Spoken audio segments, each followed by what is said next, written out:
Hello, I'm Natalie Zett, and welcome to Flower in the River. This podcast, inspired by my book of the same name, explores the 1915 Eastland disaster in Chicago and its enduring impact, particularly on my family's history. We'll explore the intertwining narratives of others impacted by this tragedy as well, and we'll dive into writing and genealogy and uncover the surprising supernatural elements that surface in family history research. Come along with me on this journey of discovery. Hello there, this is Natalie, and before we get started, I wanted to let you know that there is a very brief mention of suicide in this episode. Okay, we will continue now. Why, hello there, this is Natalie, and welcome to episode 68 of Flower in the River podcast. This is going to be quite the podcast, and it won't take long for you to figure that one out. I have lots of newcomers this past week, and I want to welcome you and thank you for joining. But I have to say, this is kind of like coming into the middle of a movie, and I'll provide some context and encourage you to listen to past podcasts. But I'm eager to have you join us, and I want to share what this journey is all about. Maybe you can relate. I'm an independent researcher, author, writer, genealogist, and I care a lot about bringing to light the long-lost stories of the people affected by the Eastland disaster. I've already written a book called Flower in the River, which is the same title as this podcast, and that's about my family's tragic connection to the Eastland disaster. But back in November 2023, I stumbled upon another story of people who perished on the Eastland. I had never heard of these people before, and despite the fact that many of these stories were well documented in various publications from that time period, for the most part, their stories weren't told, at least on contemporary websites or in books. And I thought, the only way I'm going to understand the deeper levels of the Eastland disaster is to understand the stories of other victims, their families, survivors, and rescuers. It wasn't enough for me to just understand my family. I needed to understand Chicago of 1915. I needed to understand the world they lived in. Well, it snowballed and it snowballed and it just continues onward. As another note, I'm sharing my research in real time as I uncover it. So in other words, these are very rough drafts, and I call these podcasts sketches because that's what they are. And they serve as a foundation for other types of research down the road. I continue to be amazed by the sheer volume of information available, and even more surprised that most of these stories have not been told and are fading away with time. With over 800 lives lost and countless others affected, my mission is to ensure that every story is heard and remembered. Well, what good is a mission unless it seems unattainable at the start, right? So let's uncover and share these hidden histories together. I want to start with Johnstown, Pennsylvania, because that's where I started, and that's where so many of my family members immigrated to or were born. It's a town etched in the annals of history for its deadly floods. And from my earliest days, I was regaled with tales of heroism, particularly during the Great Johnstown Flood of 1889, where over 2,000 people died. The many stories of good people who rushed to aid their neighbors, and of Clara Barton, who set up camp to bring relief. But the shadows of these stories were darkened by whispers of those who robbed the corpses. Yes, I said that. Those who manipulated the tragedy for their own gain, and those who sought to control the narrative for their own ends. I heard these stories also from the time I was a child. So, When I first learned about my family's connection to the Eastland disaster back 25 years ago, I thought, remember what happened with Johnstown? And my thoughts inevitably turned to a haunting question: who is going to try to exploit this? I even had my main character in Flower in the River express that fear more than once because, well, both of us are very cognizant of the darker side of these things when they happen. Here is what happened, though. I made the error earlier in my life of assuming that people who exploit these types of tragic events are somehow trying to just get rich. But I discovered a more insidious truth.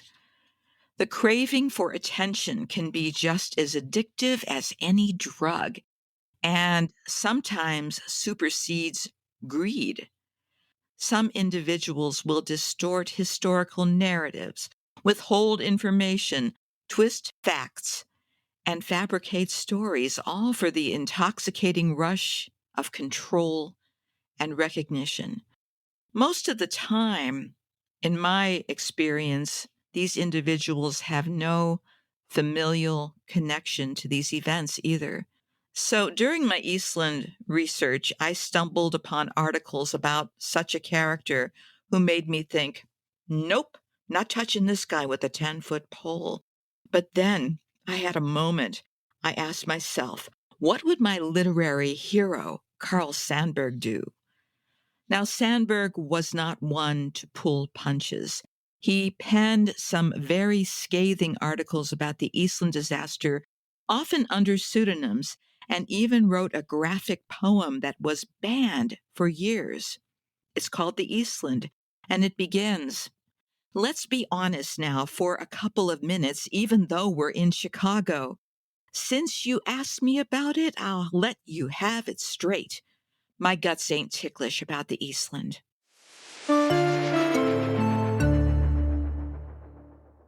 Inspired by the poet's raw honesty, I decided to introduce you to Arthur Loeb, possibly the most audacious con artist I've ever read about.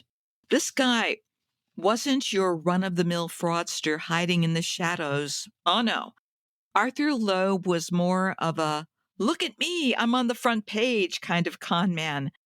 I've collected every news clip I could find on him, and believe me, there are plenty. So let's jump into the bizarro world of Arthur Loeb, a man with some serious amends to make as far as I'm concerned. His story will expose the dark underbelly of historical events and the opportunists who exploit them for their own twisted gains. And I'm going to let Arthur primarily do the talking through his own words from various interviews and his actions and activities that were captured by the newspapers and other publications of his time. So let's do this thing. Arthur Loeb was born in 1895 in Chicago to Ben Loeb and Jenny Dreyfus Loeb.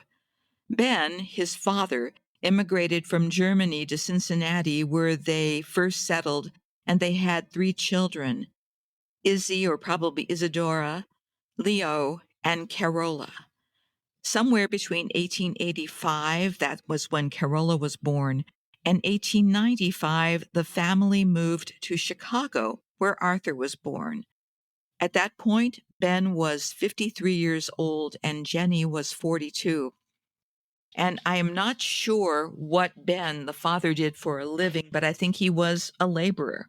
According to the 1910 census, the family was living in Chicago, and Jenny, the mom, was widowed, and Arthur was working as a driver for the stockyards. In the Chicago Tribune on February 18th, 1913, there's an article that marked one of Arthur's first appearances in a newspaper.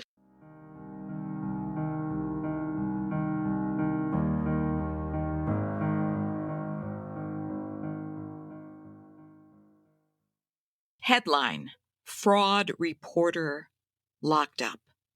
Youth representing himself as helping fire victims collects $8 on the south side.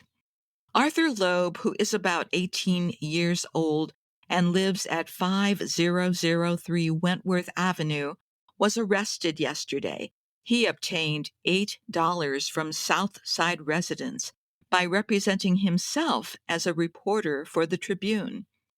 He told his victims he was collecting money for the relief of families made homeless by the Ingram and Cali buildings fire.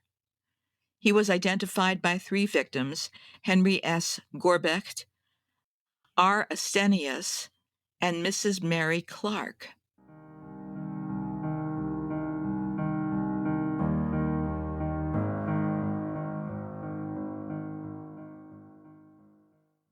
And we have a follow-up article in the Suburbanite Economist on February 21st, 1913.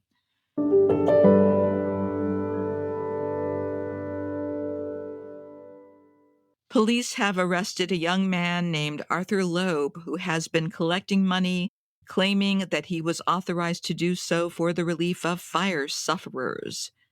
He claimed to be connected with the newspaper. He is a fraud. Look out for him.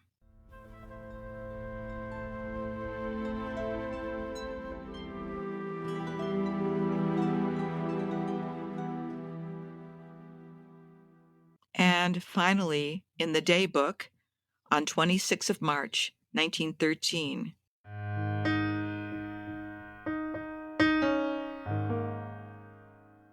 Arthur Loeb, 5516 Wentworth Avenue, was sentenced to 6 months in Bridewell and fined $1 and costs for violation of parole.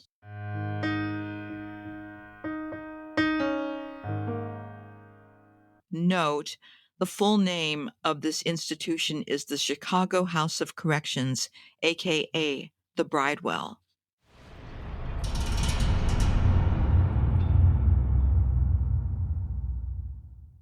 A template is born. This guy is brilliant, convincing, and most likely very charismatic. This guy smells disaster from miles away and swims right into the chaos. Picture this. You're emotional, you're traumatized, and you're grieving. And enter Arthur with a charming smile and the promise to fix everything. He's got the empathy of a best friend and the cunning of a con artist. All he needs is a bit of cash to make it all better. Spoiler alert. The only thing disappearing faster than your money is Arthur himself, usually into the back of a police car. And this, my friends, is just the beginning of a nearly 40-year career of scamming. Arthur is just like the Energizer Bunny of fraud. He just keeps going. But 1913 isn't over, so hold on.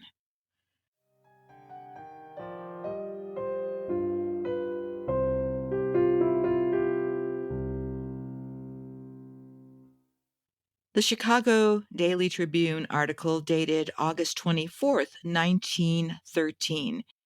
In this article, the headline reads, "Dives off top of Masonic temple. Man hurls himself to death in State Street from the capstone of building. And who happens to be there? None other than Arthur Loeb." According to the same article, Arthur, still working as a chauffeur and now living at the New Bradford Hotel, located at 3000 Michigan Avenue, costing $5 to $8 a week in 1912, was one of the few on the street who witnessed the man's fatal plunge.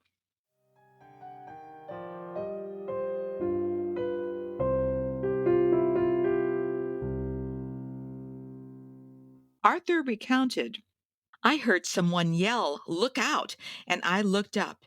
He was turning over and over in the air with his arms and legs out in all directions. I turned my head away when he struck the pavement."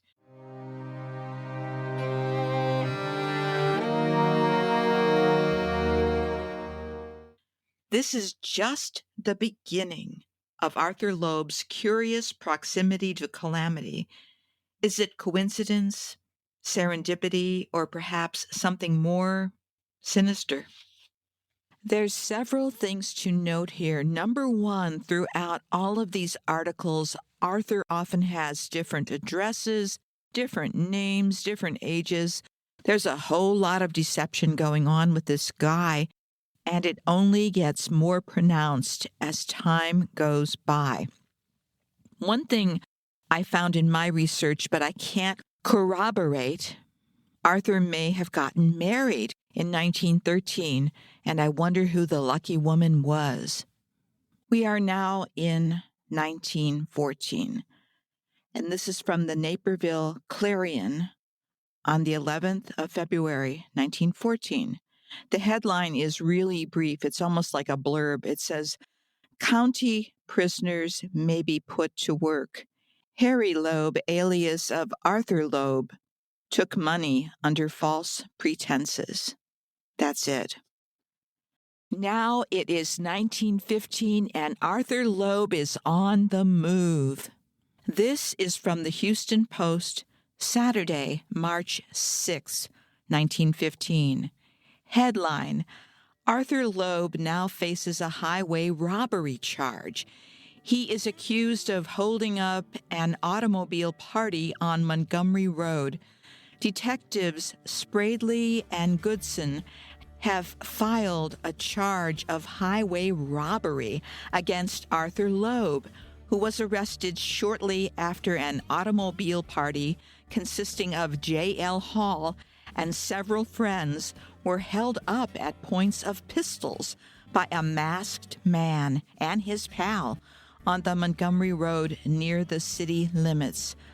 Loeb had been serving a sentence on the Ditch Gang for a misdemeanor, and Friday, according to the police, several persons who witnessed the holdup from the gallery of a nearby house identified Loeb as one of the highwaymen. Loeb claims to be a middleweight pugilist from Chicago. After arriving in Houston a short time ago, he registered at one of the prominent hotels. Charges were filed in Justice Ray's court. Moving on, this article is from the Arkansas Democrat, Friday, April 9th, 1915.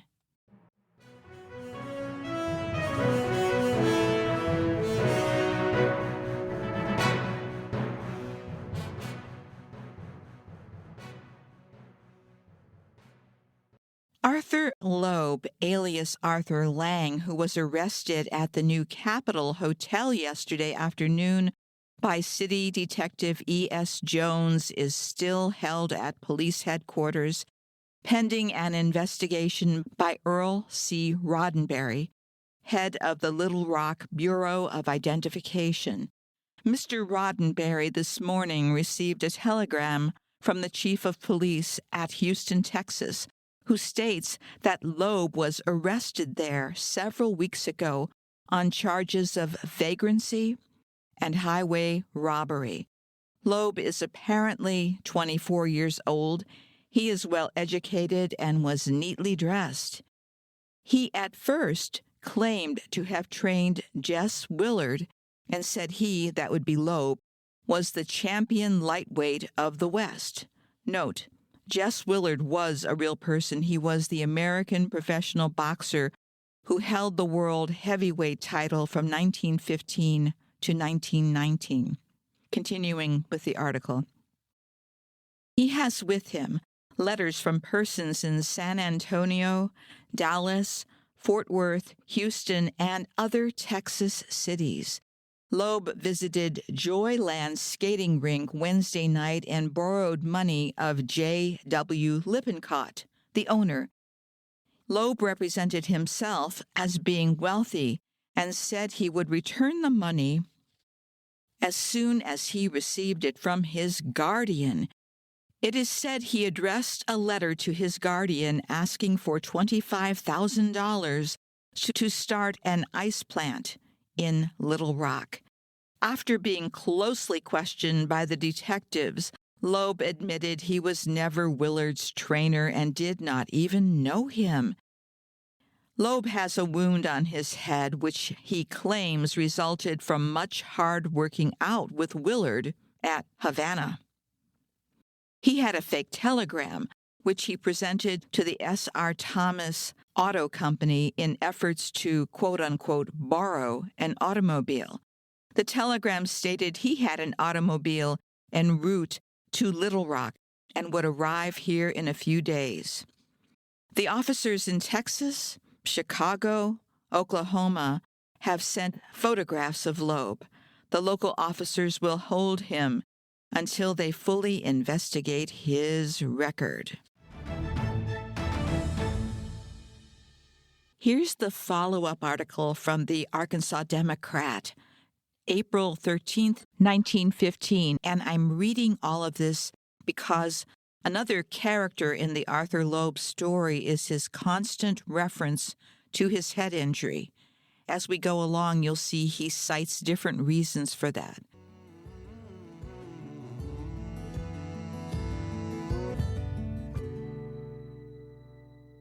Headline: Alleged trainer of Willard is fined.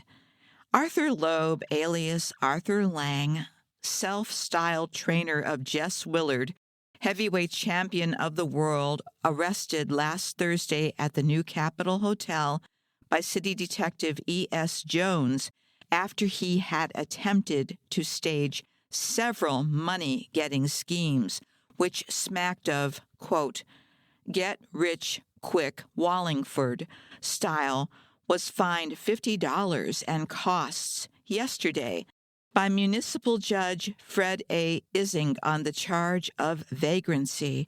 Loeb, who now claims to be from Chicago, reached Little Rock Wednesday and before night had borrowed $12 of J.W. Lippincott, owner of Joyland, on the strength of a letter to his guardian asking for $25,000 to start an ice plant in Little Rock. He wore bandages about his head and right hand, claiming they covered injuries received at the hands of Willard, whom he said he had trained for the fight with Johnson, flashing a telegram which he said showed he would have a large racing car here this week. Loeb attempted to borrow a car for a few minutes from the S.R. Thomas Auto Company. He later admitted he had no car.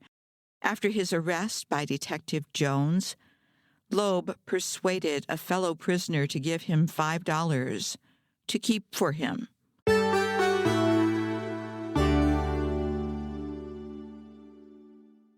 That's the end of that article. The term get-rich-quick Wallingford refers to a character from the early 20th century, specifically from a series of stories.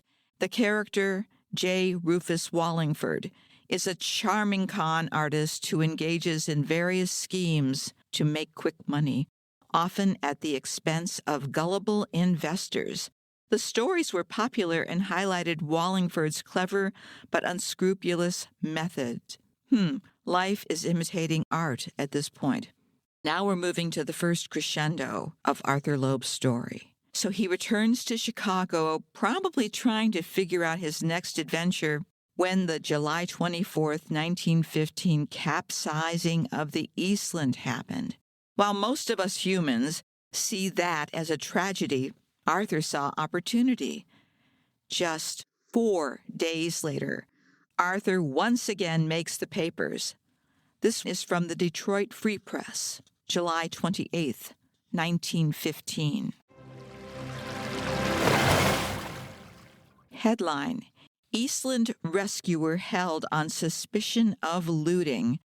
Arrest of volunteer diver follows complaints about jewelry. Prisoner has crime record. Special to the Free Press. Chicago, July 27th. Arthur Loeb, 20 years old, who, clad only in bathing suit, has been loitering on the Eastland since its capsizing, assisting in the recovery of bodies, and is said to have rescued 2 girls from drowning, was taken into custody shortly before noon today and locked up at the Detective Bureau pending an investigation of suspicion that he has been robbing bodies in the 2nd Regiment Armory of valuables. Loeb was arrested March 26, 1913, on a charge of obtaining money by false pretenses after he had obtained $6 to be used, he said, for the relief of the victims of the Ingram apartment fire. At that time, he is alleged to have posed as a reporter. He was prosecuted by the newspaper, found guilty, and sentenced to serve 6 months in the House of Correction. The arrest today, followed by complaints made to police by officials of the Western Electric Company, who asserted they had received complaints from relatives of the victims that the bodies were denuded of jewelry.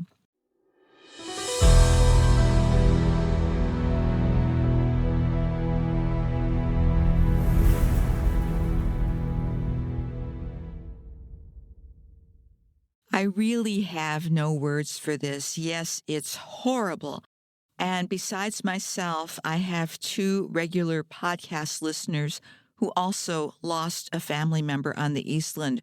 So the idea of this guy going through the 2nd Regiment Armory, which is where most of the corpses were laid out for identification, this guy going through the 2nd Regiment Armory and robbing corpses that might have been my family member, might have been their family member.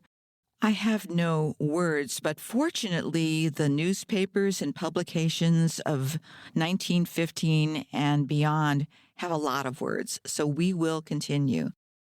The same story, the one that I just shared with you, was also covered in other publications, and we don't need to go through that again.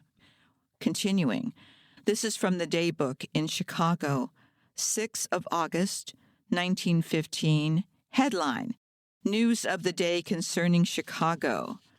Arthur Loeb, arrested when searching corpses on Eastland, was given permission to do so and was freed.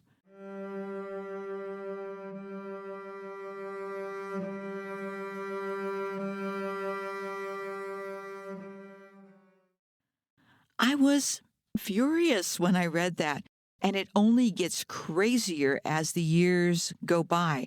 But if you can hang in there, I promise that Arthur's death is the coup de grace, and that's a French term that literally translates into blow of mercy and refers to a final decisive action or event that ends something in a definitive and often dramatic way. If you can wade through all this sludge, it's worth it. After Arthur gets off for corpse robbing, what do you think happens? He was shown mercy and forgiveness. So what happens? This happens.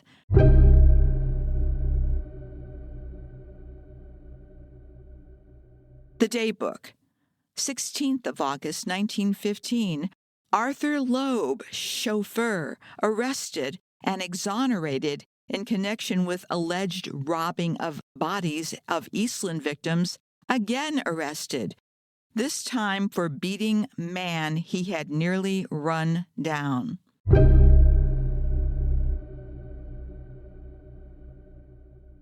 Okay, I bet you're having trouble believing all this, right? Well, what I'm going to do is put the sources of all these news clips on my website so you can look them up yourself. It really is quite something. In case you're wondering, Arthur is just revving up. This is from a publication called The Modern View, seems to be out of Chicago. Friday, August 20th, 1915.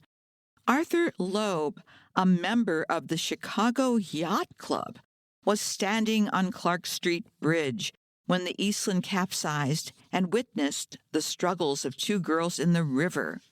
Without removing his coat, he made the high dive into the river from the bridge and rescued both of them.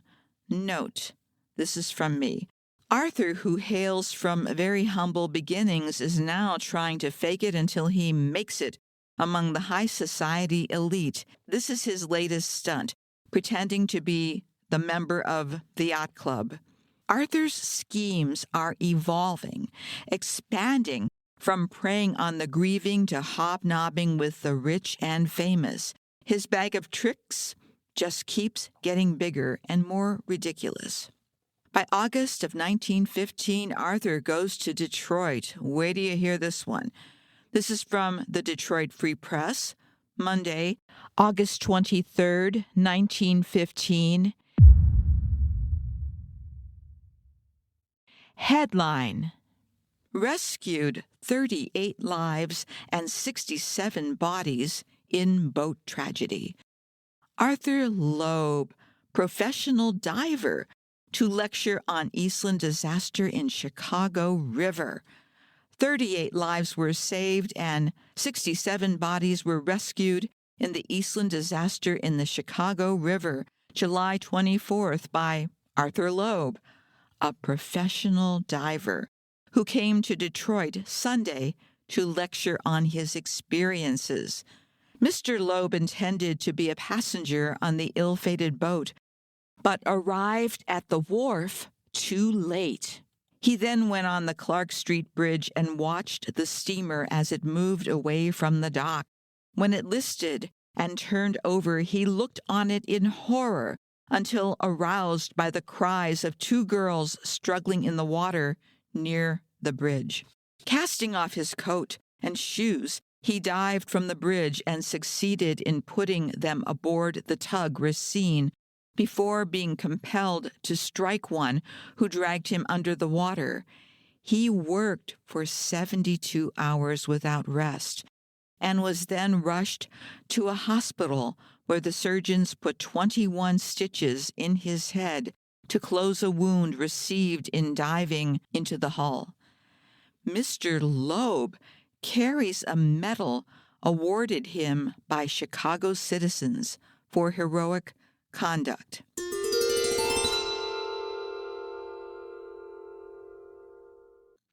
Okay, remember the head injury from way before?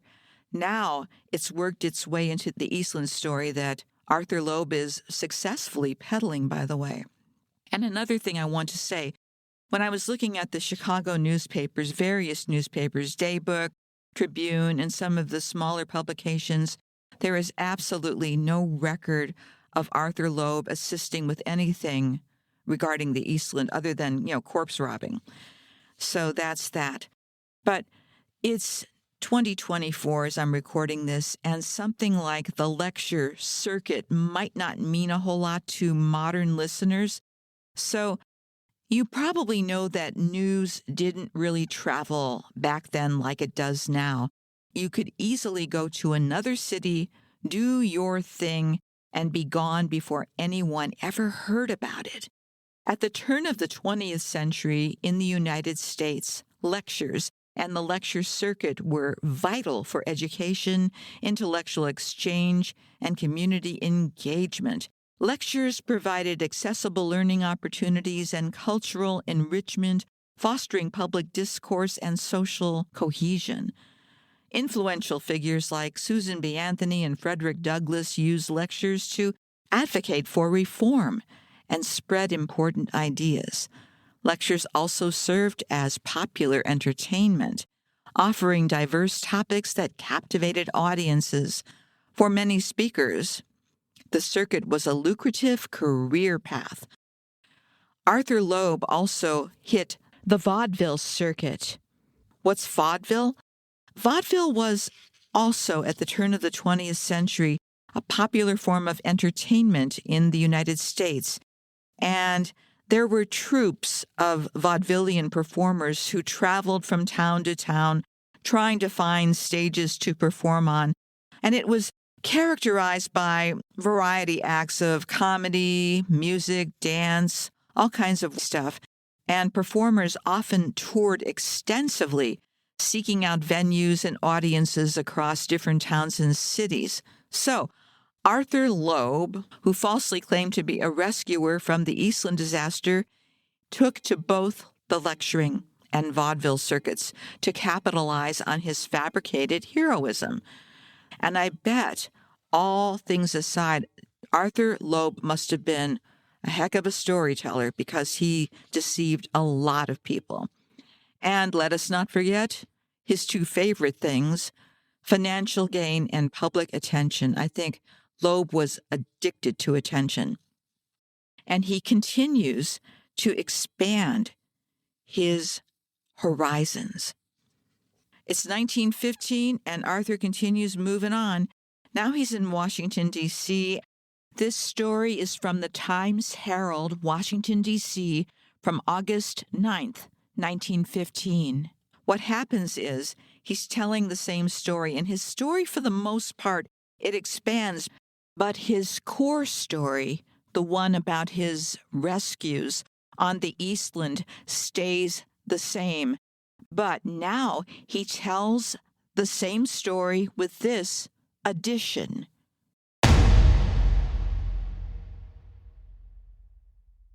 Mr. Loeb wears two medals, one awarded by the citizens of Chicago for his bravery, and a Carnegie Medal.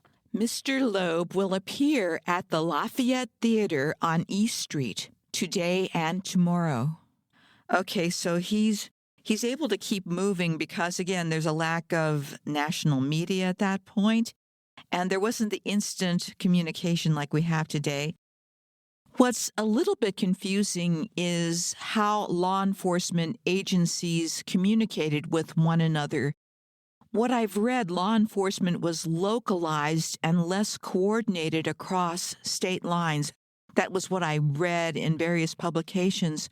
However, as we've just seen, there was some communication going on between various states, as in Arkansas, as in Texas, in Arthur's case.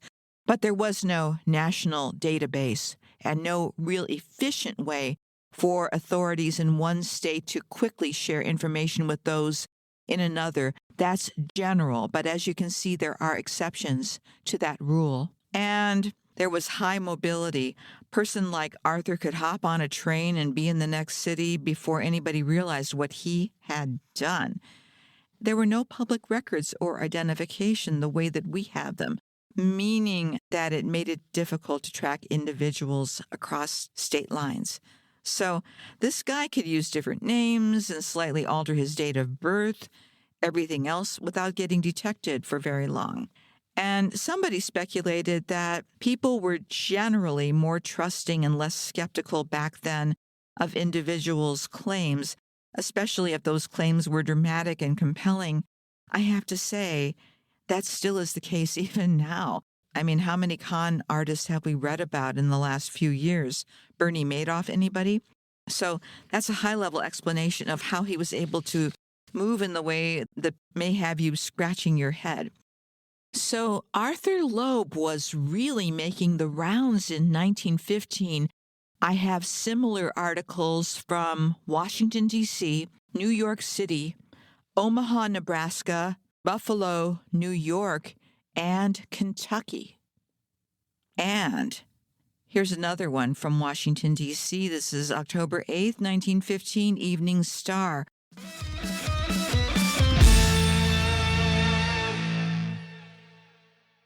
Arthur Loeb of Chicago, who saved 38 lives and recovered 67 bodies in the Eastland disaster in Chicago River, July 24th, and who was given the Carnegie Medal for heroism with $2,000 and a special gold medal by the city of Chicago, came to Washington today and plans to call on President Wilson at the White House during a brief visit here.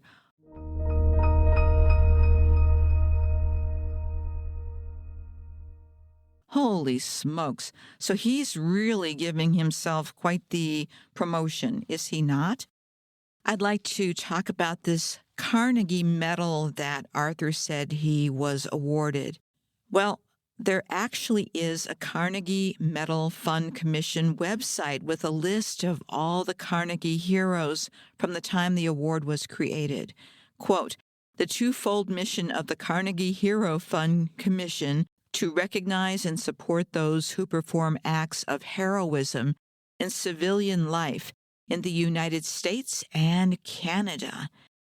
And I checked and checked and checked, and Loeb's name is not in it. But I did want to corroborate that.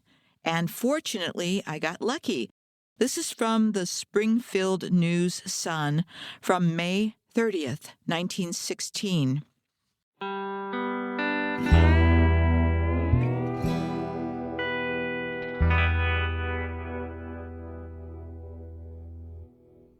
No medal awarded, says manager of commission. Head of Carnegie Board denies statement issued by man representing self as Arthur Loeb. The man who was in Springfield on May 19th and for several days following that date, representing himself is Arthur Loeb, a hero of the Eastland disaster, has received no award from the Carnegie Hero Fund Commission, according to F. M. Wilmot, manager of the commission. The man presented letters to prove his statements. In his letter, Mr. Wilmot says, quote, "Through our newspaper clipping service, I have received clippings in which it is stated that Arthur Loeb had received a Carnegie medal set with diamonds and a check for $2,000 for acts performed by him at the time of the Eastland disaster. I beg to inform you that Mr. Loeb has received no award from the commission, either of a medal or money, and none of our medals, gold, silver, or bronze, are set with diamonds. Mr. Wilmot asks that the mistaken impression given by the article of May 19th be corrected."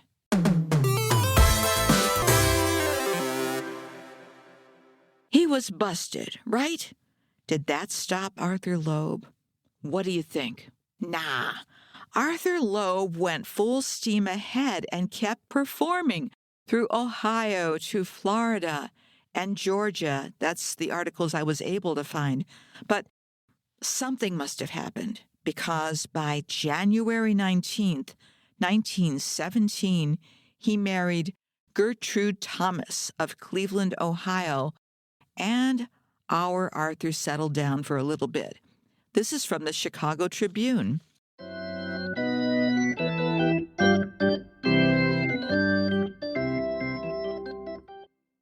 Eastland disaster hero marries Cleveland girl. The ill wind of the Eastland disaster blew once favorably, at least when the news was received yesterday of the marriage of Miss Gertrude Thomas, Cleveland, Ohio, and Arthur Loeb. Loeb was a diver who was credited with saving many lives when the Eastland turned over. His exploits came to the eyes of Miss Thomas, who is an aeronaut and fond of stunts. Last summer, Miss Thomas met Loeb at Gordon Beach, a resort of Cleveland where Loeb was a lifesaver. Okay, end of that article. A few definitions here. One definition. An aeronaut, which is what Miss Thomas was, that's a person who operates or travels in an airship or balloon. And this term originates from the early days of aviation, particularly referring to those involved in the operation of lighter-than-air craft, such as hot air balloons, gas balloons, and dirigibles. So in other words, Gertrude Thomas might have actually been doing something interesting here. And she was taken in by Arthur. I did find the list of their marriage in the records from Cuyahoga County, Ohio. And at that point, it states that Arthur was living in Cincinnati, which is quite far from Cleveland, by the way. And this is where his family originally lived before moving to Chicago. And Gertrude was living on Cleveland's west side. They were both married at least once before, and knowing Arthur as we do now, it could have been more times.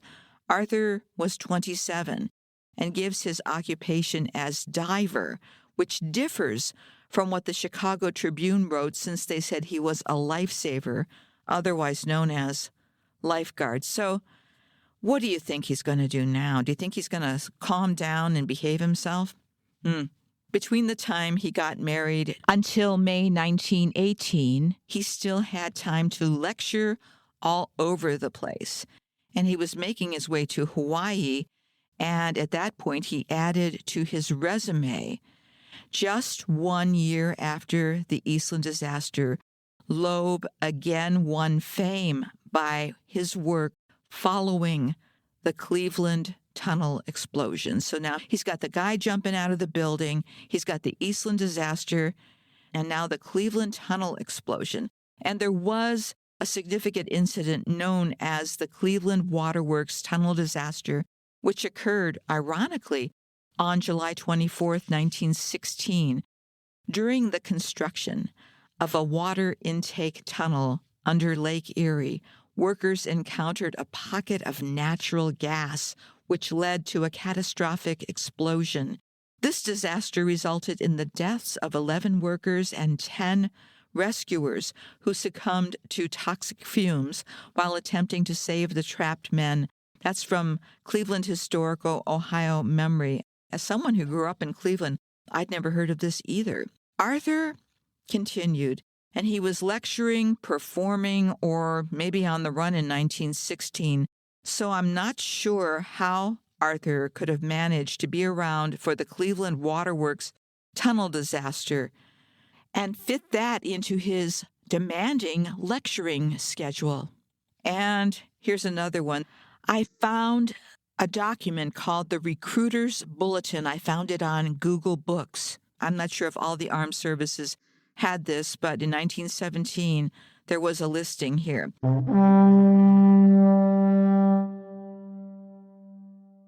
Cleveland applicant won Carnegie Medal. The newest applicant of note for enlistment in the Marine Corps. Arthur sets his sights high. Have you noticed that? Back to the article. Arthur Loeb, 33 of Cleveland, hero of the famous Eastland disaster. Loeb sprang into national fame when he rescued 33 persons from the Eastland when she became top-heavy and overturned in the Chicago River during the summer of 1915.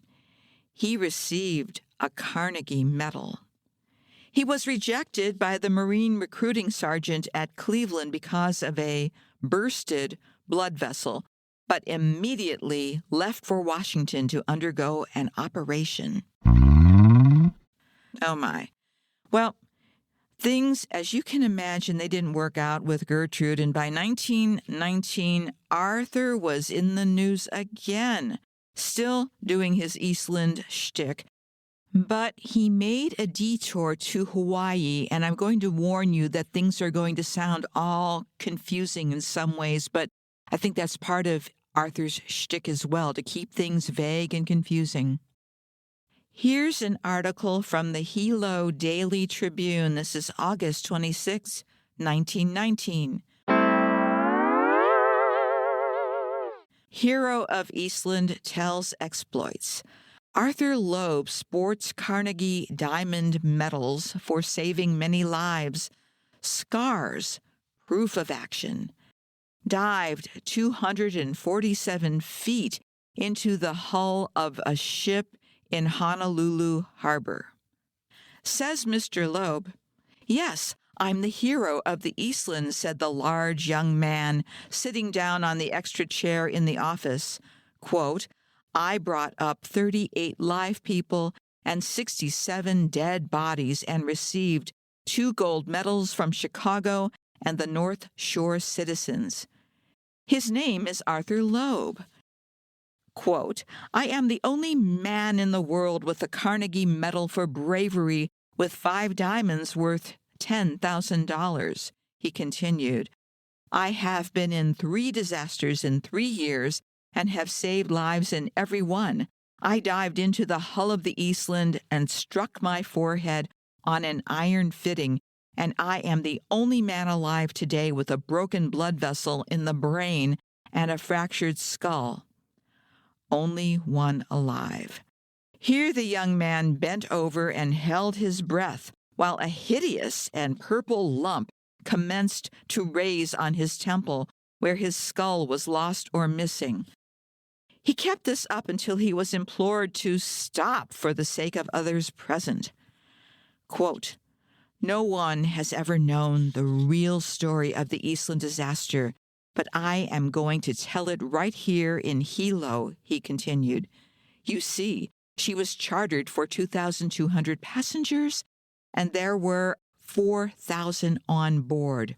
There were 1,462 bodies recovered at once, and in 25 days afterward, 153 more, making a total of 1,615 dead altogether. First, I went down naked. Then I went down in a bathing suit, and finally in a diving suit. Dives 247 feet underwater. I was sent for when the F4 went down in Honolulu Harbor, and I dived 247 feet down to her hull. At Peoria, this is Peoria, Illinois, by the way, in a boat accident, I brought up 32 dead bodies. A boat dropped on me and crushed my hands, and they are just becoming healed now," he added, as he displayed the slight scars. Arthur Loeb is a bell diver for the United States government, he says, and has been for 13 years in charge of the life-saving station at Jackson Park, Chicago. He is now on his way to France, where he says he is going to be in charge of 300 men who will dive down to the hulls of ships sunk about Brest, that's in France, and the Irish coast, and endeavor to bring them up again. Wears medals with pride. He is now on his way from the Orient and will go to Honolulu Friday and take the Sheridan to the States on her next trip. He is a large young man with a remarkable chest development and was wearing his 2 gold medals for life-saving yesterday about town. He gave a talk and showed some movies of the Eastland disaster at the Gaiety last evening and will repeat this evening. "I am 31 years old and weigh 227 pounds, said he, "and when I go down, my suit weighs 1,000 pounds. The shoes weigh 500 pounds, the belt 300 pounds, the helmet 89 pounds, and the other things bring it up to 1,000. But time was short, and those who wish to know the rest of the story of the Eastland hero can hear him at the Gaiety tonight.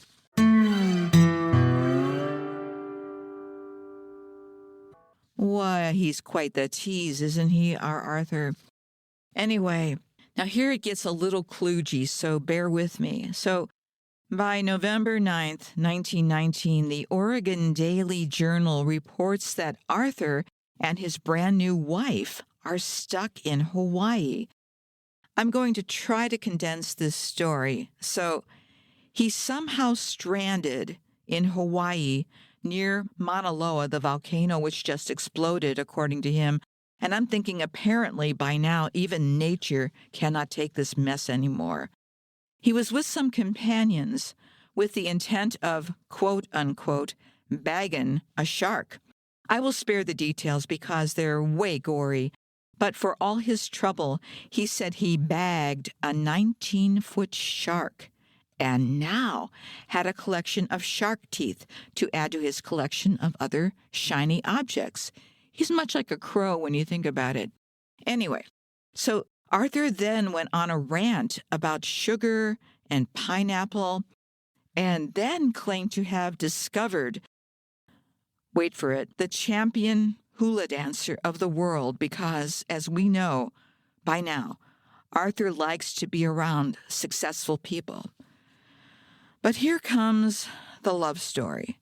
So, on his way from someplace to somewhere else, Arthur stops off in Portland, Oregon, where he met a woman on a Monday, married her on a Friday of that same week, and then they headed off to Hawaii, where they were stuck for reasons we don't know for 2 months. Her name was Lenore, and that is mercifully the end of that article. There's more. This is the Bozeman Daily Chronicle, Wednesday, November 12th, 1919. Our king of the bell divers is still out there talking up a storm, and during a lecture in Bozeman, Montana, he's still talking about the Eastland and the Carnegie Medal, but now he's added to his resume that he spent time in Vladivostok, Russia, where he was involved in the raising of a government vessel. Hang in there, we're coming to the end of this. So in the 1920s, Arthur and his shiny medals are still traveling all over the place. He seems to favor places like Montana, Kansas, and Wyoming, and Washington State at best. But the news clips slow down until 1930. In the 1930 census, Arthur is living in L.A. with his wife, Lenore, and their daughter, Patricia, who was 6. His job, wait for it, is perfume salesman. That probably is the actual truth. But you can't keep this guy down, so he goes to Decatur, Illinois, and in the Decatur Daily Review, May 9th, 1930, he is now Captain Loeb.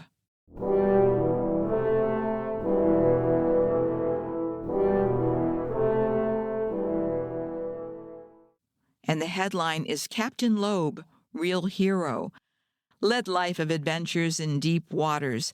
Captain Arthur Loeb, hero of the Eastland disaster, which occurred on the Chicago River, July 24th, 1915, is in Decatur as the custodian of the whale being exhibited here. A fracture of the skull and a broken blood vessel received when his head hit one of the steel ribs of the Eastland after he saved 38 lives and brought up 67 dead bodies, put Loeb out of the diving business forever. You'd think he'd remember what he said from town to town. But anyway, in 72 hours, without being out of the water more than 5 minutes at a time, Captain Loeb performed his Eastland rescue work before he was injured.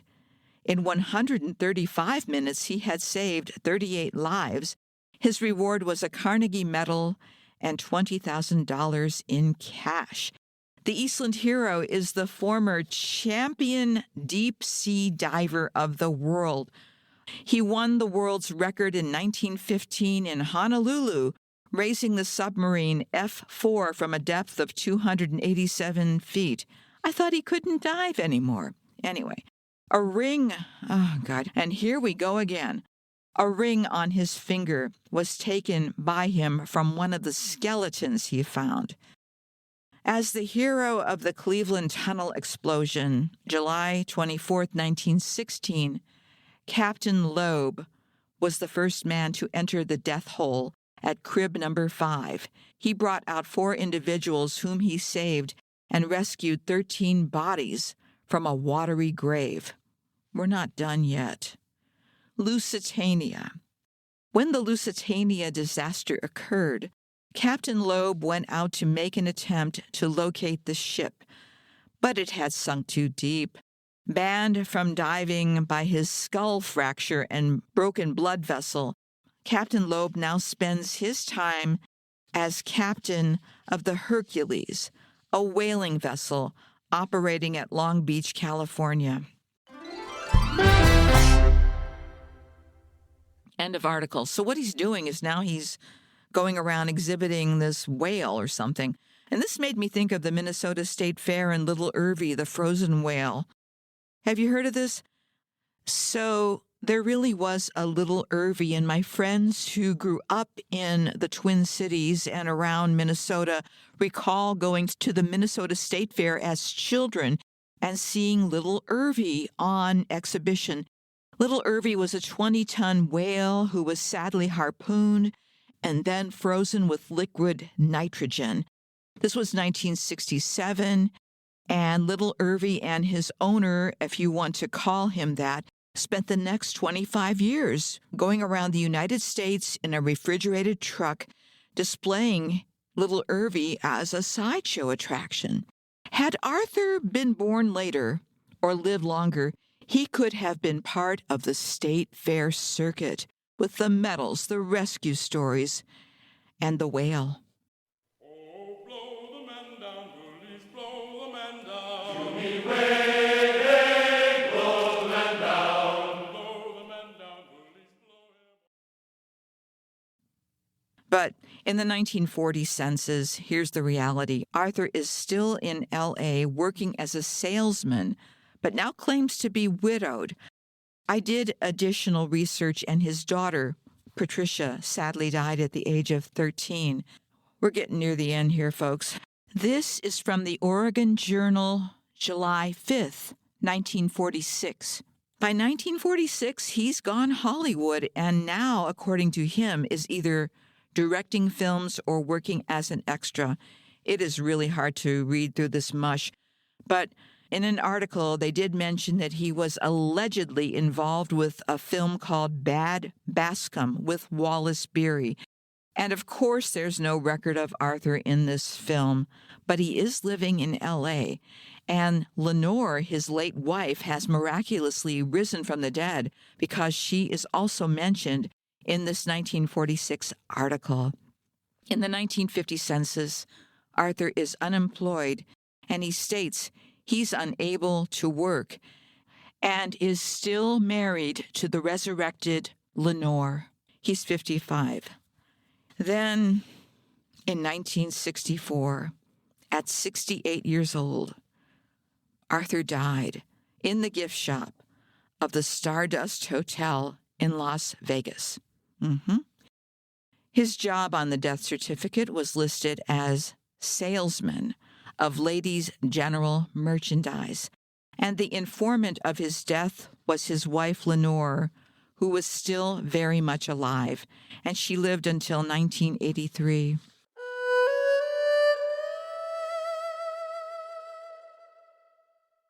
That's the end of this.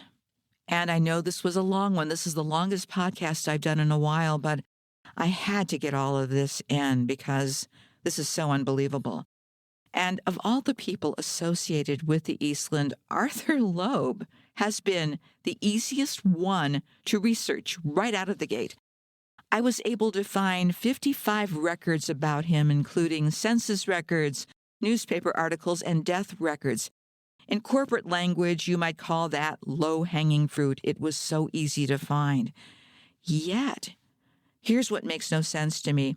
After doing a scan of various publications and websites that are about the Eastland, he's either not mentioned or he's still being mentioned as a hero. I don't know why. And even the saddest stories that I've shared with you about the Eastland still have this glimmer of hope and light, I think. There were way many more good people who rose to the occasion, and even those who struggled after the Eastland disaster, I have nothing but respect for. But I wanted to share this story because, like it or not, Arthur Loeb is also part of the Eastland disaster. Arthur Loeb's antics read like a dark comedy, a testament to the adage that truth is stranger than fiction. I have to say this guy was brilliant, and that, along with his charm and convincing lies, made his claims seem authentic because they were actually based on real disasters. He bothered to research those disasters probably much better than the people who researched or who didn't research him. And whether he was pretending to dive off of bridges, hobnob with the elite, or heroically rescue people, Arthur's escapades were nothing short of theatrical. And please don't forget, Arthur might be gone, but his type has never left the planet. And con artists like Arthur are masters of manipulating emotions and circumstances. They can make the most outrageous claims sound plausible, which is why it's always crucial to step back and maintain a healthy skepticism. In today's world, just as in Arthur's time, we've got to verify information and question people who are so adamant and present themselves as authorities, right? After all, I love a good story, don't you? But we don't want to be the gullible audience in a con artist's performance. And I had to follow my own advice when it comes to these Eastland Chronicles stories. I have to share with you everything that I run into, whether I like it or not. In other words, I can't just cherry pick only the stories that I like and keep retelling them, right? Because there's so much more to this, as there is to all of history. And speaking of that, I want to share a very uplifting quote from Denise Allen of PA ancestors or Pennsylvania ancestors. If you have ancestry in Pennsylvania, which I think everybody does, that's where you want to go to learn more. I will leave a link in my show notes to her website and podcast as well. Here it goes. Genealogists are the new historians. We no longer just do family trees. We uncover the lives of everyday people and highlight their struggles and triumphs. It's more relatable than repeat stories from textbooks and will be the history people remember of this country.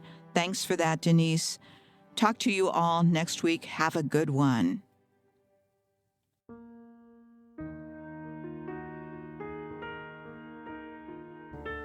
Hey, that's it for this episode, and thanks for coming along for the ride. Please subscribe or follow so you can keep up with all the episodes. And for more information, please go to my website. That's www.flowerintheriver.com. I hope you'll consider buying my book, available as audiobook, ebook, paperback, and hardcover, because I still owe people money. And that's my running joke. But the one thing I'm serious about is that this podcast and my book are dedicated to the memory of all who experienced the Eastland disaster of 1915. Goodbye for now.